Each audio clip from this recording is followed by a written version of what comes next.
சோறு கண்ட இடம் சொர்க்கம்னு இருக்காதுன்னு ஒரு பழமொழி இருக்கு. அதுக்கு உண்மையான அர்த்தம் ஃபர்ஸ்ட் நம்ம புரிஞ்சுக்கிற அர்த்தம் நல்லா சாப்பிட்டு சோம்பேறித்தனமா உட்காந்துக்கிறது அப்படின்னு நினைக்கிறோம். ஆனா அப்படி கிடையாது. இன்னைக்கு ஐப்பசி பௌர்ணமியில அன்னாபிஷேகம் சிவபெருமானுக்கு நடக்கும்.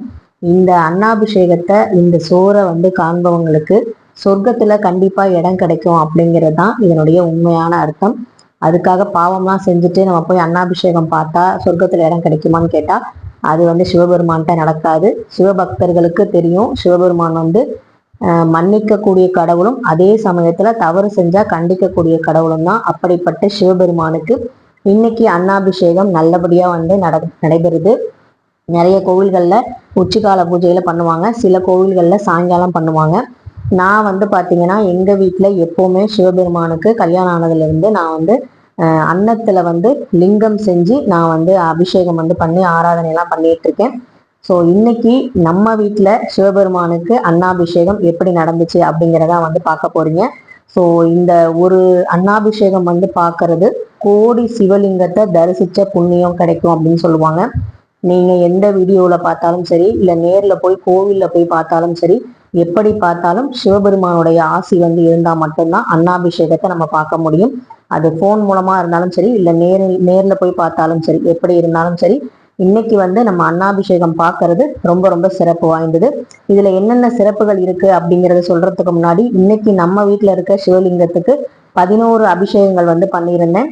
என்னென்ன அபிஷேகங்கள் பார்த்தீங்கன்னா திருமஞ்சனம், கஸ்தூரி மஞ்சள், பச்சரிசி மாவு, பால், தயிர், ஆரஞ்சு பழசாறு, தேன், நாட்டு சர்க்கரை, சந்தனம், அப்புறம் கலச பொடியில கடைசியா பண்ணியிருந்தேன். ரொம்ப பார்த்தீங்கன்னா திருப்தியா இருந்தது. நீங்களும் இந்த அபிஷேக பிரியருக்கு அபிஷேகம் செய்ய முடிஞ்சா கண்டிப்பா பண்ணுங்க. ஐப்பசி மாதத்துல நம்ம பார்த்தீங்கன்னா வர பௌர்ணமியில நம்ம வீட்டுல சிவலிங்கம் இருக்கு. மற்ற நாட்டுல என்னால அபிஷேகம் ஆராதனை பண்ண முடியாட்டி கூட இன்னைக்கு நம்ம பண்றது பாத்தீங்கன்னா அந்த தோஷத்தை போக்கும் அப்படின்னு சொல்லப்படுது. நம்ம கட்டவரல் சைஸுக்கு மேல நம்ம சிவலிங்கம் வச்சிருக்கோம், இல்ல எந்த ஒரு சிலை வச்சிருந்தாலுமே அதுக்கு தினமுமே பாத்தீங்கன்னா கரெக்டான பூஜைகள் பண்ணணும். அதுக்கு கம்மியான சிலைகள் இருந்தா நம்மளால எப்ப முடியுமோ அப்ப பண்ணிக்கலாம், ஒன்றும் தவறு கிடையாது. ஸோ இன்னைக்கு பாத்தீங்கன்னா நான் அன்னபூரணி தாயாருக்கும் பாத்தீங்கன்னா 11 அபிஷேகங்கள் பண்ணியிருந்தேன். ஏன் அன்னபூரணி தாயாருக்கு இன்னைக்கு பண்ணேன் அப்படிங்கிறதையும் சொல்லிடுறேன். ஐப்பசி பௌர்ணமி தினத்துல சிவபெருமானுடைய பிரம்மஹத்தி தோஷம் நீங்கிறதுக்காக அவங்களுக்கு சிவபெருமானுக்கே தன்னுடைய அன்பின் வெளிப்பாடா அந்த பாத்திரத்துல சாதம், அதாவது அன்னத்தை போட்டு அவங்களோட பிரம்மஹத்தி தோஷத்தை நீக்கின ஒரு புண்ணிய நாள் தான் இந்த ஐப்பசி பௌர்ணமி. அதனால அன்னபூரணி தாயாரை வணங்குறது ரொம்ப ரொம்ப சிறப்பு வாய்ந்தது. எல்லா பௌர்ணமியும் சிறப்பு வாய்ந்ததுதான். ஐப்பசி பௌர்ணமியில மட்டும் ஏன் அன்னாபிஷேகம் பண்றோம் அப்படிங்கிறதுக்கு இன்னொரு காரணமும் இருக்கு. அது என்ன அப்படின்னா, நம்மளோட சந்திர பகவான் பாத்தீங்கன்னா சாபத்தினால தேஞ்சு போய் அதுக்கப்புறம் அந்த சாபத்தை நீக்குன ஒரு நல்ல நாள் தான் பாத்தீங்கன்னா ஐப்பசி பௌர்ணமி. அது நீக்கப்பட்டது யாரால அப்படின்னு பாத்தீங்கன்னா நம்மளுடைய சிவபெருமானாலதான். அப்படிப்பட்ட அந்த ஐப்பசி பௌர்ணமியில தான் பாத்தீங்கன்னா சந்திரனுடைய 16 கலைகளும் திரும்ப பெற்று முழு நிலவா பிரகாசம் அடைஞ்ச நாள். அதனாலதான் பாத்தீங்கன்னா இந்த நல்ல நாள்ல நம்மளும் பாத்தீங்கன்னா 16 செல்வங்களும் பெறணும் அப்படிங்கிறதுக்காக இந்த அன்னாபிஷேகத்தை செய்யறோம். அது மட்டும் இல்லாம அறிவியல் படி அக்டோபர் நவம்பர் மாதத்துல பூமிக்கு மிக அருகில பாத்தீங்கன்னா நமக்கு நிலவோடைய முழு ஆற்றலும் இருக்கும். அந்த முழு ஒளியையும் பூமியை நோக்கி இருக்கிறதுனால நம்ம நவகிரகங்கள்ல அந்த சந்திர பகவானுக்கு உரிய அந்த அரிசி தானியம் நெல்மணி தான் சந்திர பகவானுக்கு உரியது. அந்த தானியத்தினால நம்ம சிவபெருமானுக்கு அபிஷேகம் பண்ணும்போது அந்த வருஷம் முழுவதும் நமக்கு விவசாயத்திலையும் சரி, அதே மாதிரி அன்ன தட்டுப்பாடு இல்லாம பூமி நல்லபடியா செழித்து வளரும் அப்படிங்கிறதுக்காக தான் இந்த அபிஷேகம் பண்றோம்.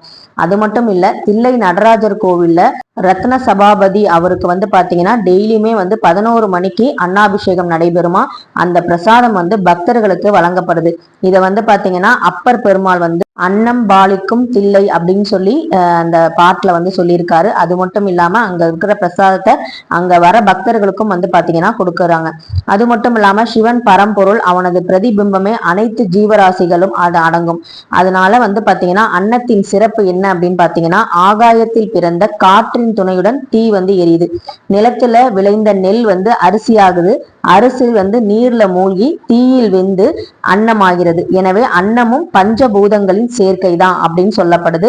இந்த அன்னாபிஷேக நிலையில் ஆண்டவன் மேனி முழுவதும் நம்ம தழுவி அவன் அகப்படுத்தி அடைக்கலமாகின்றது. அதன் மூலம் என்ன நம்ம தெரிஞ்சுக்கிறோம் அப்படின்னா, ஐம்பூதங்களும் அவன் கிட்டதான் அடைக்கலம் அப்படிங்கிறது நமக்கு தெரிய வருது. அது மட்டும் இல்லாம சிவனே பரம்பொருள் என்பதும் தெல்ல தெளிவாக தெரிகிறது.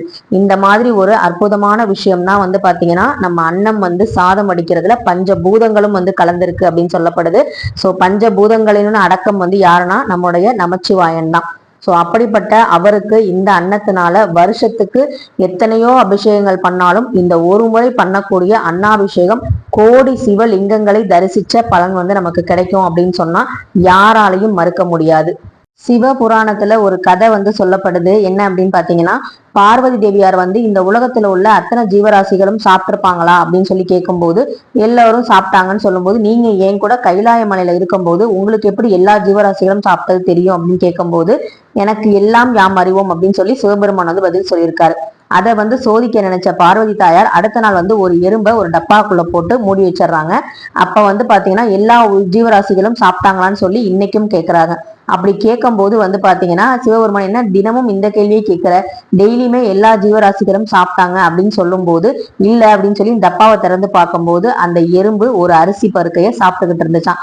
சோ அப்படிப்பட்ட ஒரு எறும்புக்கே கருணை காட்டிய சிவபெருமான் நம்மள மாதிரி மனுஷங்களுக்கும் நிச்சயமா கருணை காட்டுவாரு. அன்ன தோஷம், அன்னத்தினால வரக்கூடிய அந்த சங்கடங்கள், கவலைகள், அந்த வறுமை இதெல்லாம் நீங்கணும், நமக்கு நல்லபடியா இருக்கணும் அப்படின்னா இந்த அன்னாபிஷேகத்தை கண்டிப்பா பார்க்கணும் அப்படின்னு சொல்லப்படுது. இந்த அன்னாபிஷேகத்தை பார்க்கறதுனால என்னென்ன பலன்கள் அப்படின்னு பாத்தீங்கன்னா, வியாபாரம் செழிக்கும், குழந்தைங்களோட கல்வி சிறந்து விளங்குவாங்க. சில பேர் பாத்தீங்கன்னா நல்லா படிப்பாங்க, ஆனா எக்ஸாம் நல்லா எழுத முடியாம போயிடும். அவங்க இந்த அன்னாபிஷேகத்தை பார்த்துட்டு அங்க கொடுக்குற பிரசாதத்தை குழந்தைங்க சாப்பிடும் போது அந்த குழந்தைங்களுக்கு நல்ல படிப்பறிவு கிடைக்கும் அப்படின்னு சொல்லப்படுது.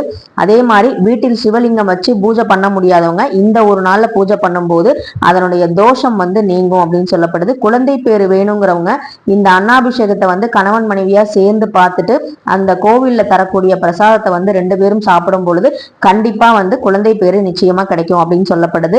அதே மாதிரி உணவுக்கு என்னைக்குமே தட்டுப்பாட்டு இருக்காது, நல்ல விளைச்சல் வரும், மழை மாறி பொழியும் அப்படிங்கறதுதான் பாத்தீங்கன்னா இந்த அன்னாபிஷேகத்துடைய சிறப்பான ஒரு அம்சம். அதாவது பூமி இருக்க எல்லா உயிரினங்களும் நல்லபடியா பசி இல்லாம, பட்டினி இல்லாம, அந்த பசியினால வரக்கூடிய வறுமை இல்லாம நல்லபடியா இருக்கணும் அப்படிங்கிறதுக்காக பண்ணக்கூடிய ஒரு அற்புதமான ஒரு அபிஷேகம் தான் இந்த அன்னாபிஷேகம். இதை காண கண்கோடி வேண்டும்.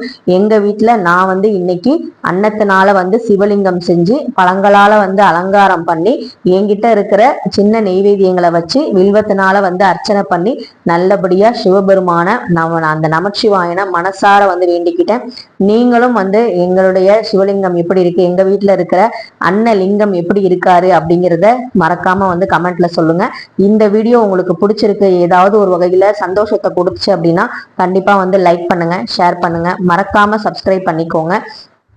ஓம் நம சிவாயா அப்படிங்கிற மந்திரத்தை இன்னைக்கு முழுவதுமே சொல்லலாம்.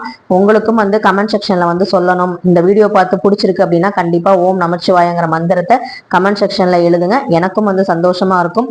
சிவபெருமானுடைய அந்த பரம்பொருளுடைய அந்த அருள், அந்த நிறைந்த கருணை இன்னைக்கு எல்லா ஜீவராசிகளும் பாத்தீங்கன்னா மனசு குளிர்ந்து நிறைவா இருக்க போகுது. ஸோ இப்படிப்பட்ட இந்த சிவபெருமானை வணங்குறதுல ரொம்ப ரொம்ப சந்தோஷம். இந்த ஐப்பசி பௌர்ணமியில இந்த பூஜையை பண்ண வச்ச அந்த சிவபெருமானுக்கும் நன்றி, இந்த பிரபஞ்சத்திற்கும் நன்றி, அந்த பரம்பொருளான நமச்சிவாயனுக்கும் நன்றியை சொல்லிக்கிட்டு இன்னைக்கு குத்து விளக்கும் ஏற்றிருந்தேன். பஞ்சபூத தீபமான 5 முக அகல் விளக்கும் ஏற்றி பழங்கள் நெய்வேத்தியம் வச்சு வில்வத்தினால அர்ச்சனை பண்ணினேன்.